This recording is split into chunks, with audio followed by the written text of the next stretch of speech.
Hey everybody, this is Chris from channelchris.com. Thanks for checking it out. Thanks for stopping by here.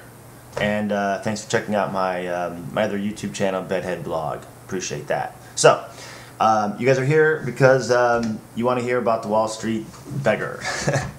Alright, so it was a really interesting experience. The experience was crazy. It was insane. It was really cool. Basically come up with the concept that all these money, financial, banking companies ripped everybody off. Government doesn't go after them. They get away with it. It's unbelievable. And then afterwards had the audacity to come asking for the government, can you give us a handout?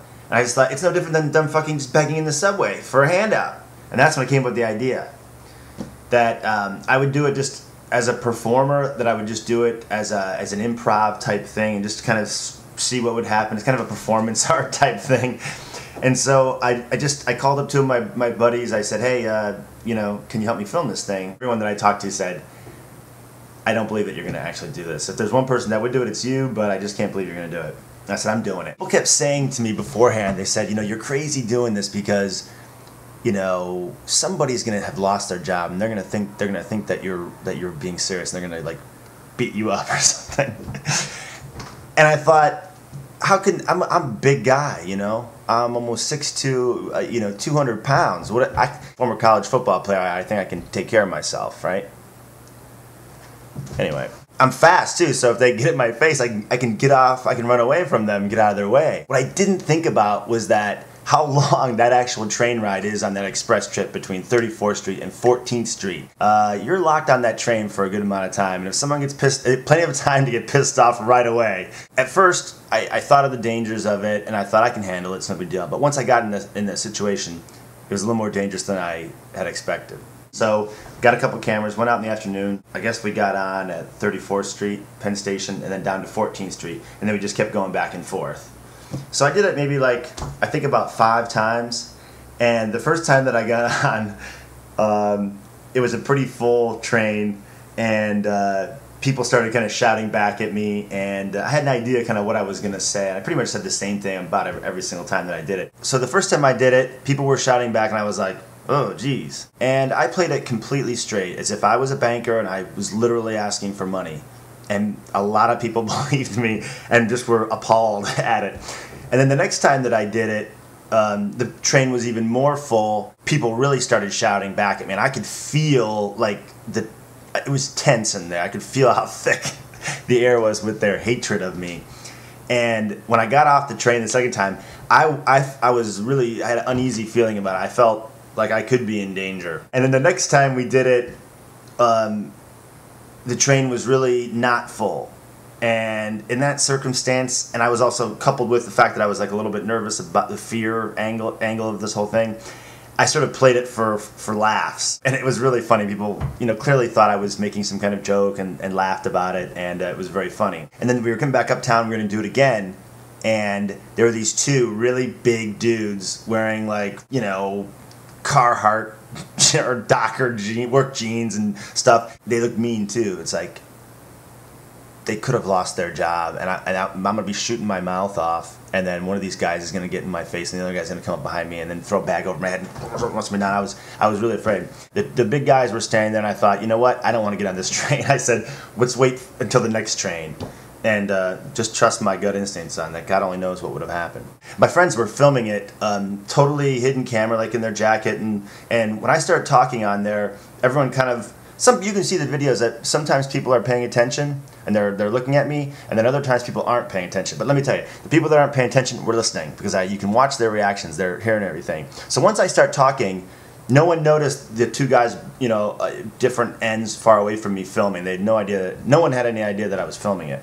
The next time I did it pretty straight in the first part of it, and people were really angry and annoyed, and by the end I sort of felt like there was one guy sitting right across from me looking right at me, and he had this look on his face, and I just thought, you know what, I gotta blow my cover here and say something funny. And afterwards he looked right at me and he was like, man, I want your gig, you know. He goes, you got your own website? That's when I said, you know, you can log on to wallstreetbanker.com or whatever. I just made it up kind of at the time. I went out and actually got the domain name afterwards.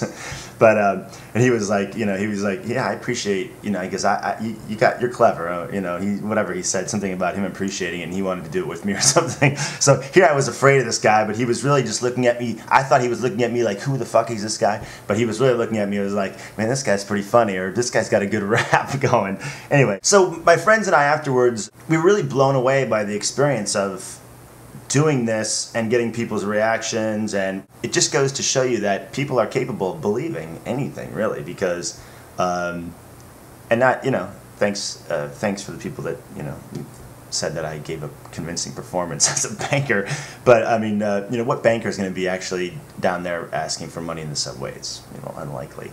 But one of the times I got off the train, and these two guys came right up after me, and they had been kind of talking on the train, and the guy's like, "You're a real banker, aren't you?" And they couldn't decide between the two of them if I was a real banker or not. And so then I finally told them that I wasn't a banker, and yeah, they were, one guy was just blown away. He was like, "Man, I thought for sure you were a banker." He goes, I knew it for sure that you were. Another guy was saying that it was just an amazing piece of performance art. And I didn't think about that too much beforehand. It was more about, just kind of doing this like little prank on the subway, which I thought was going to be fun.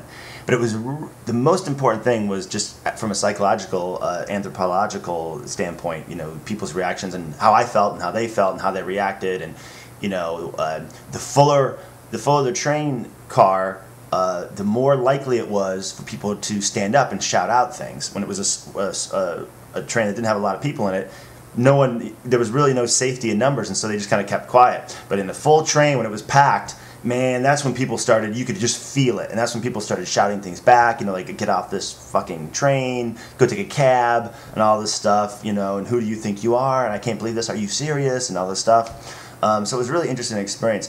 The sad part for me is that, I guess because I'm a selfish performer, I had two cameras and they were kind of on me, wide and tight.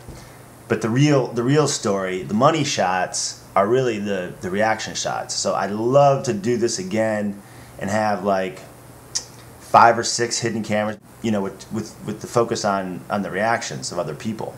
One of my friends also came with that didn't have a camera, that just sat at the far end of whatever train car that we were on, just kind of taking it all in.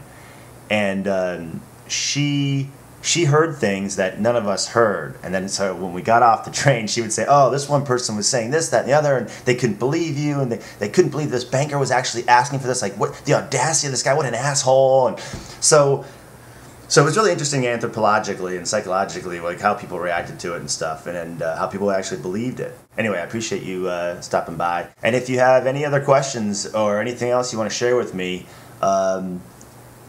just leave it in the comment section here, and I'll check it out. If you like it, go ahead and like it with a thumbs up.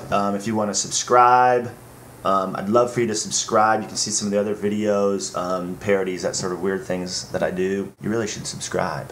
I would subscribe if I were you. And don't forget, stop on over at channelchris.com, see what's going on over there periodically, and that's all I got.